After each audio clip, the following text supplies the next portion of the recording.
بسم اللہ الرحمن الرحیم۔ السلام علیکم۔ ناول مصحف تحریر نمرہ احمد، ایپیسوڈ نمبر 21۔ یہ سیکنڈ لاسٹ پارٹ ہے اس کا۔ مگر میرا دل نہیں مانا۔ میں نے سوچا کہ کچھ وقت اور انتظار کر لیتے ہیں، اور پھر تم ہوش میں آ گئیں۔ اس نے ڈائیورس پیپر سائن کر دیے۔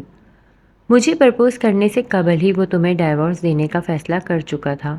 اگر یہ ضروری نہ ہوتا وہ تب بھی ایسے ہی کرتا، کیونکہ وہ یہ شادی رکھنے میں راضی نہیں تھا۔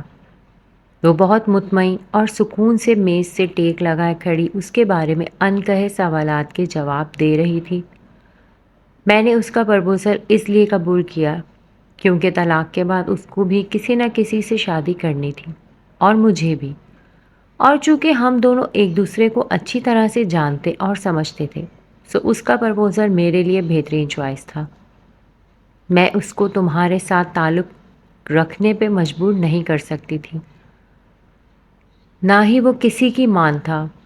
شرعی لحاظ سے میرے پاس پرپوزل قبول کرنے کا حق تھا، میں نے وہ استعمال کیا۔ اس کے پاس دلائل تھے، توجیحات تھیں، ٹھوس اور وزنی شرعی سہارے تھے۔ محمل خاموشی سے اس کی ساری باتیں سنتی رہی۔ وہ ذرا دیر کو چپ ہوئی تو اس نے لب کھولے، اور جب ہمایوں نے آپ سے میرے اور فواد کے تعلق کی نوعیت اور تصاویر کے بارے میں پوچھا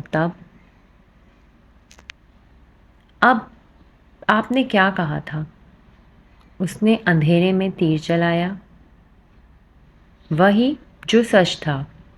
وہ اب بھی پرسکون تھی۔ اس کو موئز نے کچھ تصویریں اور ایگریمنٹ لا کر دکھایا تھا جو ہم نے فواد سے طے کیا تھا۔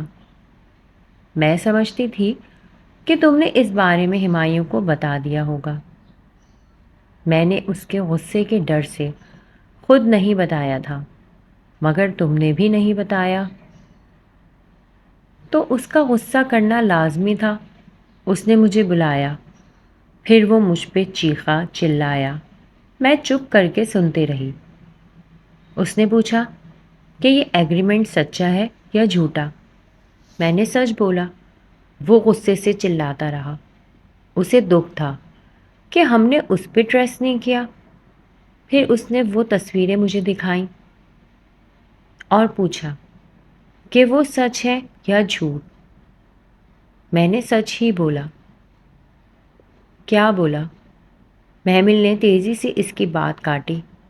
یہی کہ مجھے معلوم نہیں، اور مجھے واقعی معلوم نہیں تھا، اور وہ اسے دیکھتی رہ گئی۔ یہ فرشتے کا سچ تھا۔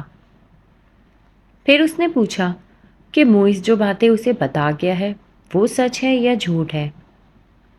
وہ اسے یہ بتا کر گیا تھا کہ تمہارا اور فواد کا افیئر تھا۔ اس رات فواد نے تمہیں پرپوز کرنا تھا، کوئی رنگ بھی دی تھی غالباً، اور پھر اس نے تمہیں بہانے سے ہمایوں کے گھر بھیج دیا۔ اس رنگ کا ذکر فواد کی اس فون کال میں بھی تھا جو ہمایوں نے ٹیپ کی تھی۔ یہ بات اس نے پہلے اگنور کی، پھر ظاہر ہے موئز نے یاد دلایا تو وہ الجھ گیا۔ اس نے مجھ سے پوچھا تو میں نے سچ بولا۔ اب کی بار وہ خاموش رہی۔ اس نے نہیں پوچھا کہ فرشتے کا سچ کیا تھا۔ وہ جان گئی تھی کہ وہ کیا کہنے جا رہی ہے۔ میں نے اسے بتا دیا کہ میں اس بارے میں کچھ نہیں جانتی، نہ ہی تم نے کبھی مجھے اس معاملے میں رازدار بنایا ہے۔ جب اس نے اس رات کے متعلق پوچھا تو میں نے سچ سچ بتایا کہ فواد تمہیں پرپوز کرنے کے بہانے سے ہی ڈنر پر لے کر جا رہا تھا۔ تم نے بھی مجھے یہی بتایا تھا۔ میں نے اس کو بتا دیا۔ وہ چپ چاپ یک ٹک سامنے کھڑی مطمئن سی لڑکی کو دیکھتی رہی جس کے چہرے پر ملال تک نہ تھا۔ وہ اس کا ایک راز تک نہیں سنبھال سکی۔ وہ سچ کیسے ہو سکتا ہے جس میں کسی کی امانت کا خون شامل ہو؟ وہ تو اسے جانتی تھی۔ وہ اس کی بہن تھی، کیا وہ اس کی پردہ پوشی نہیں کر سکتی تھی؟ فواد نے کبھی نہیں کہا تھا کہ وہ اسے پرپوز کرنے جا رہا ہے۔ یہ سب تو اس نے خود عکس کیا تھا۔ اس سے ایک غلطی ہوئی تھی۔ وہ سمجھی تھی کہ وقت کی دھول نے اس کی ایک غلطی کو دبا دیا ہوگا، مگر لڑکیوں کی کچی عمر کی نادانی اتنی آسانی سے کہاں دبتی ہے۔ اس ٹیپ میں کسی رنگ کا بھی ذکر تھا۔ ہمایوں نے اسے بار بار سنا، پھر اس نے اپنا ٹرانسفر کراچی کروا لیا۔ وہ اب کھڑکی سے باہر لان کو دیکھتے ہوئے کہہ رہی تھی، وہاں کراچی میں اسے آرزو ملی۔ اس کے فادر کی ڈیتھ کے بعد کریم چچا اور غفران چچا نے اس کا حصہ بھی دبا لیا تھا۔ سو اس نے سوچا کہ ایک تیر سے دو شکار کرتے ہیں۔ اس نے فواز سے تمہارا اور میرا سائن کردہ کاغذ لیا اور موئز کے ہاتھوں ہمایوں کو بھجوایا۔ فواد آرزو کو پسند کرنے لگا تھا۔ وہ اب اس سے شادی کرنا چاہتا تھا۔ وہ اسے اپنانے کے لیے تڑپ رہا تھا، مگر آرزو کو ہمایوں بہتر لگا۔ سو اس نے چاہا کہ ہمایوں تمہارا حصہ قانونی طور پر آغا کریم سے واپس لے لے، اس کا حصہ لینے میں بھی مدد کرے، تاکہ جب وہ ہمایوں سے شادی کرے تو تمہارے حصے پہ بھی وہ قابض ہو سکے جو ہمایوں کی ملکیت ہو، اور نیچرلی تمہارے بارے میں وہ پر یقین تھی کہ تم کبھی نہیں اٹھو گی۔ بادل ایک دفعہ پھر زور سے گرجے۔ دور کہیں بجلی چمکی۔ شام کی نیلاہٹ سارے میں بھر رہی تھی۔ وہ ابھی تک خاموشی سے فرشتے کو سن رہی تھی، مگر ہمایوں کو فواد سے ضد ہو گئی تھی، صرف اس لیے کہ فواد آرزو کو پسند کرتا ہے۔ اس نے آرزو کو اپنے قریب آنے دیا۔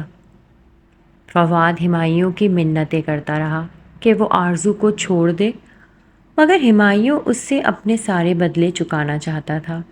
وہ کہتا تھا کہ فواد نے اس کی محبت کو اس سے چھینا ہے، وہ بھی اس کی محبت کو اس سے ایسے ہی چھینے گا۔ وہ آرزو سے کبھی بھی شادی نہیں کر رہا تھا، مگر اس نے آرزو کو دھوکے میں رکھا۔ ابھی مجھے ڈراپ کر کے وہ آرزو کے پاس ہی گیا ہے، اس کو یہ بتانے کہ جیسے وہ اس کو استعمال کر رہی تھی، وہ بھی ویسے ہی اسے استعمال کر رہا تھا۔ شدت پسند لڑکی ہے، غصے میں کیا کر ڈالے، مگر جو بھی ہو وہ آج اسے آئینہ دکھا کر ہی واپس آئے گا۔ کھڑکی کے بند شیشے پہ کسی اڑتی چڑیا نے زور کی چونچ ماری، پھر چکرا کر پیچھے کو گری۔ بادل وقفے وقفے سے گرج رہے تھے۔ شاید تم یہ سمجھو کہ میں نے تمہارے ساتھ برا کیا ہے، یا کہ مجھے ایسا نہیں کرنا چاہیے تھا، لیکن تم یہ سوچو کہ میں پھر اور کیا کرتی۔ میں ہمایوں سے محبت کرتی تھی اور کرتی ہوں، مگر جب مجھے لگا کہ تم دونوں ایک دوسرے کو چاہتے ہو تو میں درمیان سے نکل گئی، لیکن اب وہ تمہیں نہیں چاہتا اور مجھے بھی کسی نہ کسی سے شادی تو کرنی تھی۔ مجھے بتاؤ، میں نے غلط کیا؟ میرے دین نے مجھے پرپوزل سلیکٹ کرنے کا اختیار دیا تھا، سو میں نے اسے استعمال کیا۔ تم کسی بھی مفتی سے پوچھ لو، اگر کوئی عورت شوہر کی ضروریات پوری کرنے کے قابل نہ رہے تو شوہر دوسری شادی کر سکتا ہے، اور اس میں کسی کی حق تلفی کی کوئی بات نہیں ہے، نہ ہی قطع رحمی کا کوئی عنصر شامل ہے۔ یاد کرو سورہ نساء میں ہم نے کیا پڑھا تھا کہ اگر کوئی ایک حقوق ادا نہ کر سکے تو پھر اپنے حقوق چھوڑ دے، الگ ہو جائے، کہ اللہ دونوں کے لیے وسعت پیدا کر دے گا۔ اپنے مطلب کی آیات اسے آج بھی یاد تھیں۔ آئی ہوپ اب تمہاری کنفیوژن اور اعتراضات دور ہو گئے ہوں گے۔ میں نے 7 سال تمہاری خدمت کی، حالانکہ یہ میرا فرض نہیں تھا، مگر اس لیے کہ تم کبھی یہ نہ سمجھو کہ میں تم سے پیار نہیں کرتی۔ میں آج بھی تم سے پیار کرتی ہوں۔ ایک دفعہ تم نے مجھ سے وعدہ کیا تھا کہ ضرورت پڑنے پر تم میرے لیے اپنا حق چھوڑ دو گی۔ فواد نے تمہاری گردن پہ پستول رکھا تھا، تمہیں بچانے کے لیے میں نے اپنا حق چھوڑا تھا۔ یہ باتیں میں نے آج کے دن کے لیے سنبھال رکھی تھیں، تاکہ آج میں تم سے تمہارے وعدے کی وفا مانگ سکوں۔ وہ خاموش ہو گئی۔ اب وہ محمل کے بولنے کی منتظر تھی۔ محمل چند لمحے اس کا چہرہ دیکھتی رہی، پھر آہستہ سے لب کھولے۔ آپ نے کہہ دیا جو آپ نے کہنا تھا؟ ہاں۔ کیا آپ میری سنیں گی؟ اس کا لہجہ سپاٹ تھا۔ ہاں، تو پھر سنیے۔ اعوذ باللہ من الشیطان الرجیم۔ اس نے تعوذ پڑھا تو فرشتے نے ذرا الجھ کر اسے دیکھا، مگر وہ رکی نہیں تھی۔ بہت دھیمے مگر مضبوط لہجے میں وہ اب عربی میں اسے کچھ سنانے لگی تھی، وہ عربی جو ان دونوں کی سمجھ میں آتی تھی۔ اور اسی طرح ہم کھول کھول کر آیات بیان کرتے ہیں، شاید کہ وہ پلٹ آئیں، شاید کہ وہ پلٹ آئیں۔ فرشتے کی آنکھوں میں الجھا سا تاثر ابھرا۔ محمل بنا پلک جھپکے اس کی آنکھوں میں دیکھتے ہوئے پڑھتی جا رہی تھی۔ ان لوگوں کو اس شخص کی خبر پڑھ کر سناؤ جس کو ہم نے اپنی آیات دی تھی، جس کو ہم نے اپنی آیات دی تھی۔ پھر وہ ان سے نکل بھاگا تو اس کے پیچھے شیطان لگ گیا، تو وہ گمراہوں میں سے ہو گیا۔ فرشتے کی بھوری آنکھوں میں بے چینی ابھری تھی۔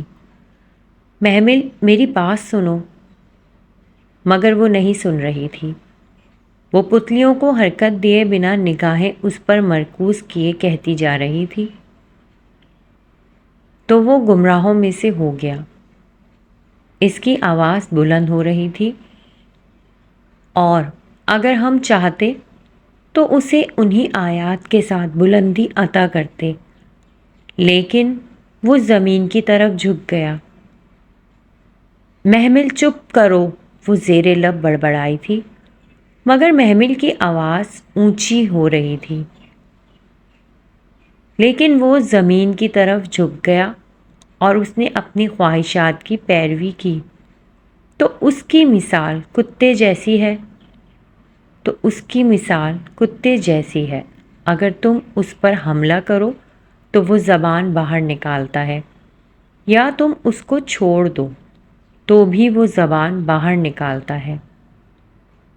خاموش ہو جاؤ، خدا کے لیے خاموش ہو جاؤ۔ اس نے تڑپ کر محمل کے منہ پہ ہاتھ رکھنا چاہا۔ اس کا دوپٹہ کندھوں سے پھسل گیا تھا، کھلے بال شانوں پہ آ گرے تھے۔ محمل نے سختی سے اس کا ہاتھ جھٹکا۔ اس مکان کی انداز میں اسے دیکھتی پڑتی جا رہی تھی۔ اللہ جسے ہدایت بخشے وہی ہدایت پانے والا ہے، اور جسے بھٹکا دے بس وہی لوگ خسارہ پانے والے ہیں۔ اس کے ہاتھ بے دم ہو کر اپنی گود میں آ گرے تھے۔ وہ پھٹی پھٹی نگاہوں سے اسے دیکھتی گھٹنوں کے بل اس کے قدموں میں گری تھی۔ بے شک ہم نے جہنم کے لیے بہت سے جنوں میں سے اور بہت سے انسانوں میں سے پیدا کیے۔ ان کے لیے دل ہے، وہ ان سے کچھ نہیں سمجھتے، اور ان کے لیے آنکھیں ہیں، وہ ان سے کچھ بھی نہیں دیکھتے، اور ان کے لیے کان ہے، وہ ان سے کچھ بھی نہیں سنتے۔ یہی لوگ مویشیوں کی طرح ہے، بلکہ یہ تو زیادہ بھٹکے ہوئے ہیں۔ یہی لوگ ہیں جو غافل ہیں، جو غافل ہیں، جو غافل ہیں۔ وہ کسی معمول کی طرح بار بار وہی الفاظ دہرا رہی تھی۔ فرشتے سفید چہرہ لیے بے دم سی بیٹھی تھی۔ اس کے لب ہولے ہولے کپ کپا رہے تھے۔ محمل نے آہستہ سے پلک جھپکی تو 2 آنسو ٹوٹ کر اس کی آنکھوں سے گرے۔ اور اسی طرح ہم کھول کھول کر آیات بیان کرتے ہیں، شاید کہ وہ پلٹ آئے۔ اس نے وہیل چیئر کے دونوں پہیوں کو دونوں اطراف سے تھاما اور اس کا رخ کھڑکی کی طرف موڑا، اور وہ آہستہ آہستہ وہیل چیئر کو کھڑکی کی طرف بڑھانے لگی۔ فرشتے پیچھے بیٹھی رہ گئی۔ محمل نے پلٹ کر اسے نہیں دیکھا۔ وہ ابھی پلٹنا نہیں چاہتی تھی۔ اور اسی طرح ہم کھول کھول کر آیات بیان کرتے ہیں، شاید کہ وہ پلٹ آئے۔ وہ کھڑکی کے پار دیکھتے ہوئے زیر لب بڑبڑائی تھی۔ فرشتے سے مزید کچھ سنا نہیں گیا۔ وہ تیزی سے اٹھی اور منہ پر ہاتھ رکھ کے بھاگتے ہوئے باہر نکل گئی۔ محمل اسی طرح نم آنکھوں سے باہر چمکتی بجلی کو دیکھتی رہی۔ وہ تب بھی کھڑکی کے سامنے بیٹھی تھی جب ہمایوں کی گاڑی اندر آئی، اور تب بھی جب رات ہر سو چھا گئی۔ اس کی اس گھر میں آخری رات تھی، وہ اسے سکون سے گزارنا چاہتی تھی۔ تب اس نے بلقیس کو بلوایا، جس نے اسے بستر پر لیٹنے میں مدد کی۔ پھر وہ آنکھوں پہ بازو رکھے کب گہری نیند میں چلی گئی، اسے پتہ ہی نہیں چلا۔ اس کے ذہن میں اندھیرا تھا، گھپ اندھیرا۔ جب اس نے وہ آواز سنی، تاریکی کو چیرتی مدھر سی آواز، اپنی جانب کھینچتی آواز، محمل نے ایک جھٹکے سے آنکھیں کھولیں۔ کمرے میں نائٹ بلب جل رہا تھا۔ کھڑکی کے آگے پردے ہٹے تھے۔ وہ رات کے وقت شیشے کے پٹ کھول کر رکھتی تھی تاکہ جالی سے ہوا اندر آئے۔ وہیں باہر سے کوئی آواز آ رہی تھی۔ اس نے بیڈ سائڈ ٹیبل پہ ہاتھ مارا اور بٹن دبایا۔ ٹیبل لیمپ فوراً جل اٹھا۔ روشنی سامنے دیوار گیر گھڑی پر پڑی۔ رات کا 1 بج رہا تھا۔ وہ مدھم سی دکھ بھری آواز ابھی تک آ رہی تھی۔ اس نے رک کر سننا چاہا۔ لفظ کچھ کچھ سنائی دینے لگے تھے۔ اے اللہ، میرے دل میں نور ڈال دے۔ محمل نے بے اختیار سائڈ ٹیبل پہ رکھی بیل پہ ہاتھ مارا۔ اور میری بصیرت میں نور ہو۔ بلقیس تیزی سے دروازہ کھول کر اندر آئی تھی۔ محمل کی وجہ سے وہ کچن میں ہی سوتی تھی۔ جی بی بی، مجھے بیٹھا دو۔ بلقیس، اس نے بھرائی ہوئی آواز میں وہیل چیئر کی طرف اشارہ کیا۔ بلقیس سر ہلا کر آگے بڑھی۔ تبھی کھڑکی کے اس پار سے آواز آئی، اور میری سماعت میں نور ہو۔ بلقیس چونک کر کھڑکی کو دیکھنے لگی، پھر سر جھٹک کر اس کی طرف آئی۔ اور میرے دائیں جانب اور بائیں جانب نور ہو۔ بہت احتیاط سے بلقیس نے اسے وہیل چیئر پر بیٹھا دیا۔ اب تم جاؤ، اس نے اشارہ کیا۔ بلقیس سر ہلاتی واپس پلٹی۔ اور میرے اوپر اور نیچے نور ہو۔ مدھم چاندنی کی چاشنی میں ڈوبی آواز ہر شے پہ چھا رہی تھی۔ محمل نے وہیل چیئر کا رخ باہر کی جانب موڑا۔ اور میرے آگے پیچھے نور ہو۔ آواز میں اب آنسو گرنے لگے تھے۔ وہ وہیل چیئر کو بامشکل گھسیٹتی باہر لائی۔ اور میرے لیے نور بنا دے۔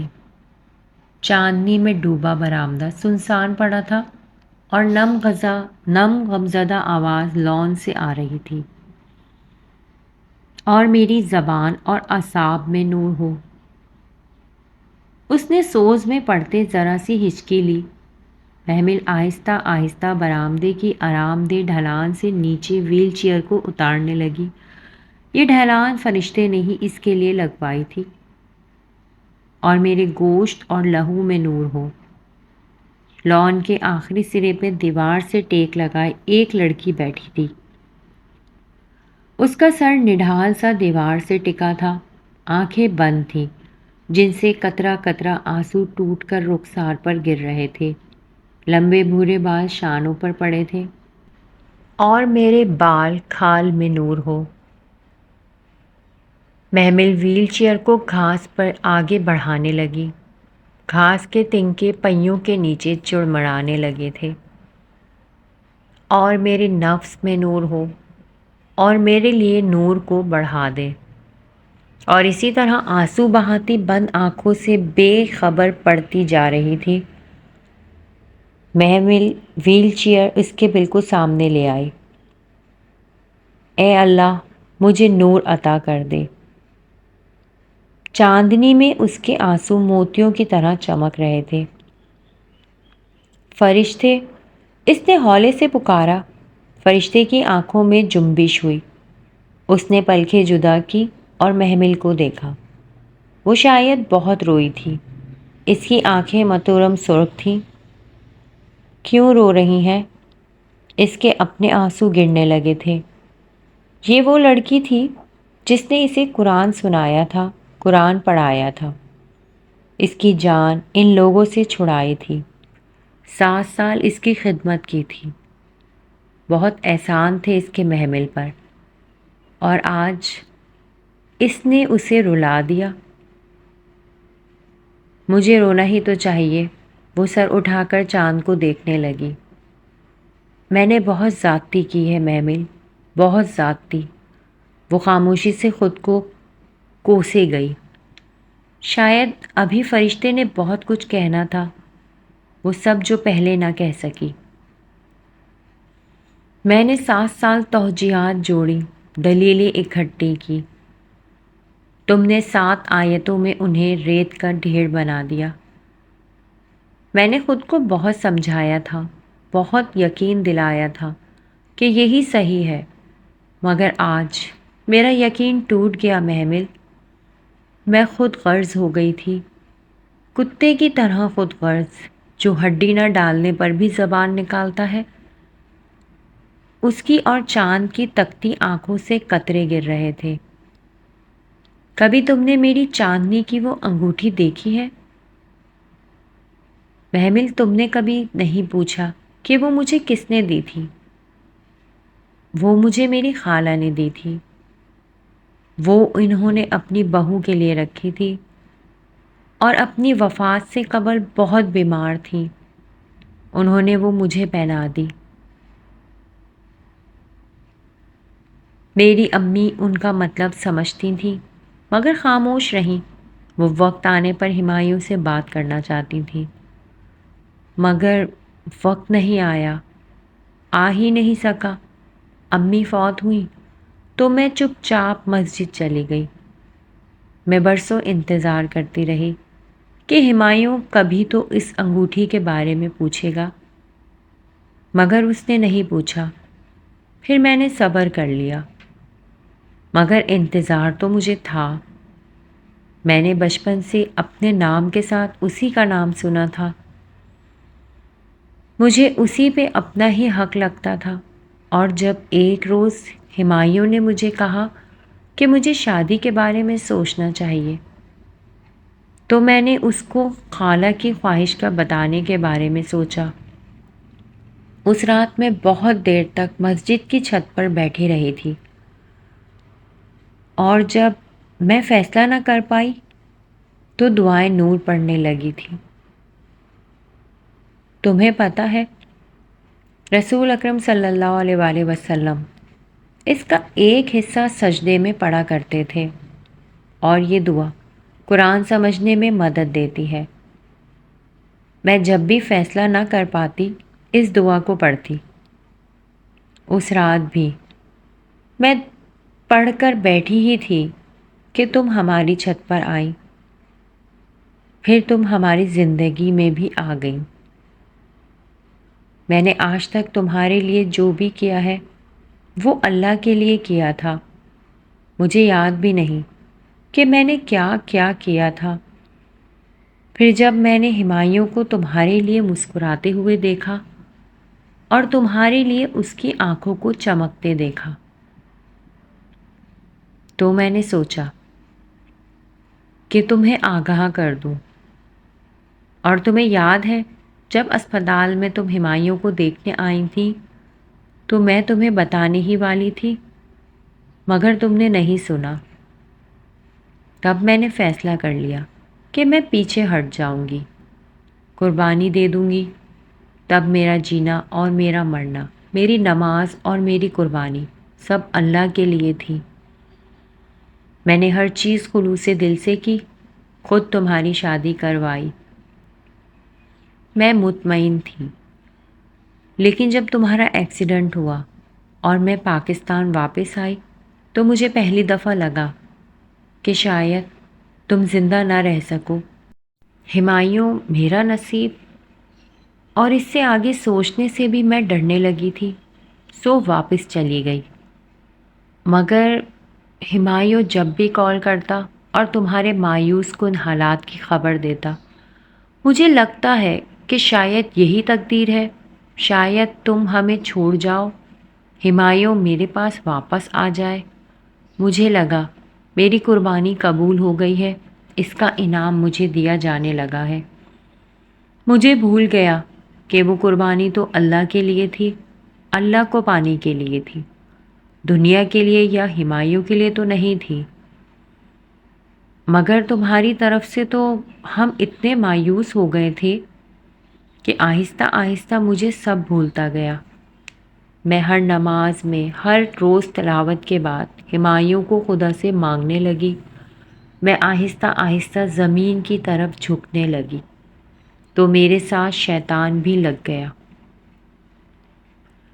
اس کی اٹھی لمبی گردن پہ آنکھوں سے نکلتے آنسو پھیل رہے تھے۔ اس کی نگاہیں ابھی بھی اوپر چاند پہ ٹکی تھی، شاید وہ ابھی محمل کو نہیں دیکھنا چاہتی تھی۔ جب میں دوبارہ واپس آئی تو اپنی زمین کی طرف جھکی ہوئی آئی، اس امید پہ میں تمہاری خدمت کرنے آئی کہ شاید یہی دیکھ کر ہمایوں کا دل میری طرف کھینچا جائے۔ میری اس انتھک خدمت میں ریا شامل ہو گئی۔ مجھے اس وقت سے ڈر نہیں لگا جب میں حشر کے بڑے دن اپنے رب کے سامنے اپنے اعمال نامے میں ان بڑی بڑی نیکیوں پہ کانٹا لگے دیکھوں گی کہ یہ تو ریا کے باعث ضائع ہو گئی، قبول ہی نہیں کی گئی۔ مجھے ڈر نہیں لگا، میں ریا کاری کرتی گئی، مگر یقین کرو قرآن مجھ سے نہیں چھوٹا۔ میں تب بھی روز اسے پڑھتی تھی، مگر میرا جینا، مرنا، نماز اور قربانی ہمایوں کے لیے ہو گئی۔ ایک دم بادل زور سے گرجے اور اگلے ہی لمحے بارش کے ٹپ ٹپ قطرے گرنے لگے، مگر وہ دونوں بے خبر بیٹھی تھیں۔ پھر ایک دن موئز چلا آیا، اسے آرزو نے بھیجا تھا۔ وہ ان گزرے سالوں میں کئی دفعہ ہمایوں سے رابطے کی کوشش کر چکی تھی،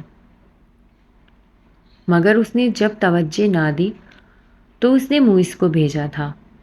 اس کے پاس تصویریں تھیں اور وہ کاغذ۔ ہمایوں نے مجھ سے پوچھا تو کاغذ کی بات میں نے سچ بولا، مگر جب اس نے تصویریں میرے سامنے پھینکی تو میں خاموش ہو گئی۔ مجھے یقین تھا کہ وہ جعلی ہیں، مگر ٹیکنیکلی میں نہیں جانتی تھی کہ وہ سچ ہے یا نہیں۔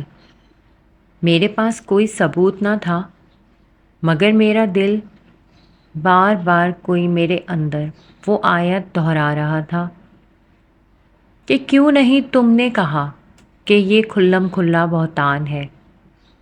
وہ آیت بھی ایک ایسی محترم ہستی کے لیے نازل ہوئی تھی جس کے اوپر لگے بہتان کی حقیقت سے مومنین بے خبر تھے۔ پھر بھی اللہ نے اسے سرزش کی کہ یہ جانتے ہوئے بھی کہ وہ کردار کی کتنی سچی ہے، تم نے اس کی حمایت نہیں کی۔ میں ہمایوں کے سامنے سر جھکائے کھڑی تھی۔ وہ میرے اوپر چلا رہا تھا۔ مسلسل کوئی میرے اندر کہہ رہا تھا کہ کہو یہ بہتان ہے کھلم کھلا۔ میں نے سر اٹھایا، ایک نظر ہمایوں کو دیکھا، وہ ہمایوں جس سے میں نے بہت محبت کی تھی، اور پھر میں نے کہہ دیا کہ میں اس کے بارے میں لا علم ہوں۔ تب ایک دم میرے اندر باہر خاموشی چھا گئی، وہ آواز آنا بند ہو گئی۔ تب ہمایوں نے معلوم نہیں کہاں سے وہ ٹیپ نکالی اور مجھے سنوائی۔ اس میں کسی انگوٹھی کا تذکرہ تھا۔ اس نے موئز کی کہی ہوئی بات دہرائی، کیا اس روز فواد تمہیں پرپوز کرنے کا جھانسا دے کر باہر لے گیا تھا؟ تب پھر سے کسی نے میرے اندر کہا، اللہ خیانت کار کی چال کی رہنمائی نہیں کرتا، مگر اب وہ آواز کمزور پڑ چکی تھی۔ مجھے امانت کے سارے سبق بھول گئے۔ میں نے اسے وہ بتا دیا جو تم نے مجھے بتایا تھا۔ تب وہ مجھ پہ بہت چیخا۔ اس نے کہا کہ میں نے اپنی بہن کو بچانے کے لیے اس کے سر تھوپ دیا ہے۔ اس نے بہت مشکل سے دل بڑا کر کے اس بات کو نظر انداز کیا کہ تم کسی طرح پہلی دفعہ اس کے گھر لائی گئی تھی، مگر یہ بات فواد کا اور تمہارا کوئی افیئر تھا، اس کے لیے ناقابل برداشت تھی۔ میرے ایک فکرے نے ہر چیز پہ تصدیق کی مہر لگا دی۔ وہ مجھ پہ کبھی ایسے نہیں برسا تھا جیسے اس رات برسا تھا۔ میں ساری رات روتی رہی، معلوم نہیں غم کس بات کا زیادہ تھا، خیانت کا یا ہمایوں کے رویے کا۔ میں نے واپس جانے کا فیصلہ کیا، مگر ہمایوں نے اگلی صبح مجھ سے ایکسکیوز کر لیا۔ میں چپ چاپ سنتی رہی۔ تب آخری دفعہ میرے دل سے آواز آئی کہ اس کو بتا دو کہ تم نے جھوٹ بولا تھا، مگر میں چپ رہی۔ میں نے خواہشات کی پیروی میں چلنا شروع کر دیا اور میں بھٹک گئی۔ وہ کراچی چلا گیا اور میں کئی دن تک تمہیں دیکھنے ہسپتال نہیں جا سکی، پھر میں مسجد بھی نہیں جا سکی۔ جس دن میں نے خیانت کی، اس دن سے آج کے دن تک 3 سال ہونے کو آئے ہیں، میں قرآن نہیں کھول پائی۔ ہاں، نمازیں میری آج بھی ویسی ہی لمبی ہیں۔ میں سجدوں میں گر کر ہمایوں کو اب بھی مانگتی ہوں، مگر قرآن پڑھنے کا وقت ہی نہیں ملا۔ بارش تڑا تڑ برس رہی تھی، فرشتے کے بھورے بال بھیگ چکے تھے۔ وہ کراچی سے آیا تو بدل گیا تھا۔ پھر ایک روز اس نے مجھے پرپوز کیا، اچانک، بالکل اچانک سے، اور مجھے لگا میری ساری قربانیاں مستجاب ہو گئی ہیں۔ پھر مڑ کر پیچھے دیکھنے کا موقع ہی نہیں ملا۔ وہ تم سے بہت بدظن ہو چکا تھا، مگر میں نے اسے مجبور کیا کہ وہ تمہارا علاج کرانا نہ چھوڑے۔ موسلادھار بارش میں بار بار بجلی چمکتی تو پل بھر کو سارا لان روشن ہو جاتا۔ فواد نے کئی دفعہ فون کر کے تمہارا پوچھنا چاہا، میں نے اسے کبھی کچھ نہیں بتایا، بس اس کی بات سن کر کچھ کہے بنا ہی فون بند کر دیا۔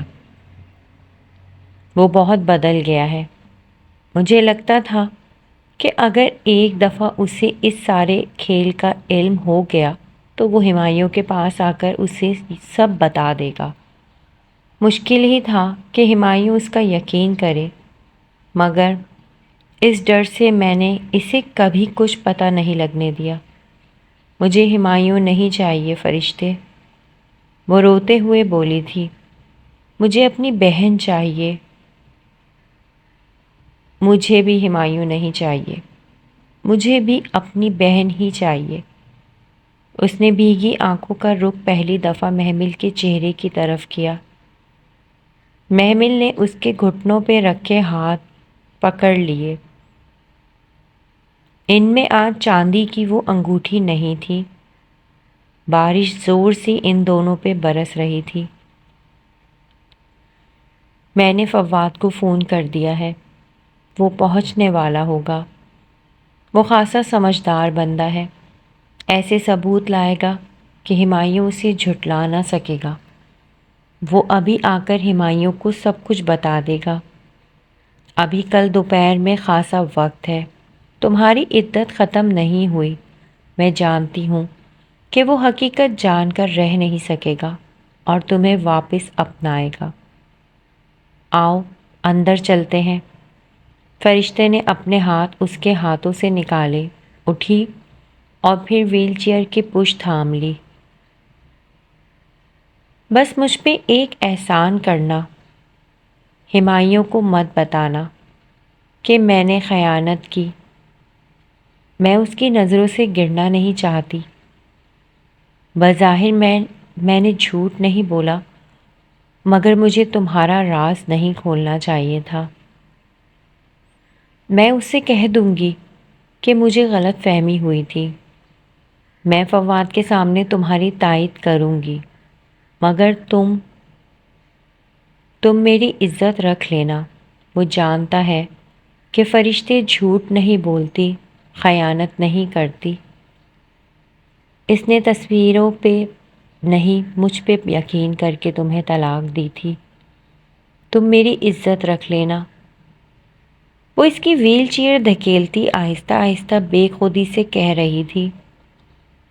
محمل نے سر جھکا لیا۔ وہ فرشتے کو نہیں بتا سکی کہ آج وہ پھر زمین کی طرف جھک رہی ہے، مگر اسے پتہ نہیں ہے۔ تم ہمایوں کو واپس لے لو محمل، وہ تمہارا ہے، اسے تمہارا ہی رہنا چاہیے۔ وہ اسے اس کے کمرے میں چھوڑ کر پلٹ گئی۔ کمرے میں اسی طرح نیم اندھیرا تھا، کھڑکی کے پردے ہٹے تھے، ٹیبل لیمپ ابھی تک جل رہا تھا۔ وہ خود کو گھسیٹتی آگے بڑھی اور لیمپ کا بٹن بجھایا۔ ایک دم کمرے میں اندھیرا پھیل گیا، بس کھڑکی کے پار بارش کے قطرے گرتے دکھائی دے رہے تھے۔ وہ وہیں کھڑی سامنے بیٹھی برستی بارش کو دیکھنے لگی۔ انسان جس سے سب سے زیادہ محبت کرتا ہے، اللہ اسے اسی کے ہاتھوں سے توڑتا ہے۔ انسان کو اس ٹوٹے ہوئے برتن کی طرح ہونا چاہیے جس سے لوگوں کی محبت آئے اور باہر نکل جائے۔